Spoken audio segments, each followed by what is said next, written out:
Final గా సోను సూద్ గారి గురించి మాట్లాడుకుందాం సార్. ఎందుకంటే ఆ లాక్డౌన్ లో ఆయన చేసిన సేవా కార్యక్రమాలు అందరికీ తెలుసు. బట్ ఆచార్యలో ఆయన ఒక క్రూరమైన విలన్ గా, ఆయన షార్ట్ లోకి వెళ్ళిన తర్వాత విలన్ ఏమో కానివ్వండి, నా క్యారవాన్ ఆయన క్యారవాన్ పక్క పక్కనే ఉండేవి. షార్ట్ అయిపోయిన తర్వాత మేము వచ్చి ఎప్పుడు క్యారవాన్ ఎక్కుతూ ఉంటే వాళ్ళందరూ బాంబే వాళ్ళు, ఆయన క్రూ అంతా బాంబే వాళ్ళు. నాకు బాగా హిందీ బాగా వచ్చు. సో అలా పలకరింపుడు కూడా మా ఇద్దరు పలకరింపు కూడా హిందీలోనే జరిగింది. చక్కగా అలా జోకులు వేసుకుంటూ నా తలపాగు ఊడిపోయింది ఒకరోజు. ఊడిపోతే ఇట్లా పట్టుకున్నా, ఆయన నీ అదృష్టం బాగుంది తలపాగు ఊడింది, నాకైతే తల ఊడుతుంది అంటే ఆయన చిన్న విగ్గు పెట్టారు అన్నమాట, బిట్ లాంటిది.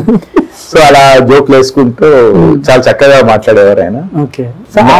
కెటప్ గానీ అదంతా, సో ధర్మస్థలి ఆ గురుకుల పాఠశాల ఎలా ఉంటారు పండితులు, ఆ పిల్లకి అదంతా చాలా బాగా యాప్ట్ అయింది ఆయనకి. అంటే ఫ్లాష్ బ్యాక్ ఎపిసోడ్ లో కూడా సో చరణ్ గారు ఉన్నప్పుడు మీరు ఫ్లాష్ బ్యాక్ ఎపిసోడ్ లో సోను సూద్ గారు కూడా హెయిర్ స్టైల్ మార్చి పెట్టారు కదా, మరి అప్పుడు దాన్ని ట్రోల్ చేయరా? అంటే ట్రోల్ చేయాలా? అవును కదా సార్. అక్కడ ఎలా ఉందంటే ఇప్పుడు హెయిర్ స్టైల్ మార్చినా అక్కడ సోను సూద్ గారు ఫేస్ ఇదంతా కనబడుతుంది. అక్కడ కూడా మీరు చిరంజీవి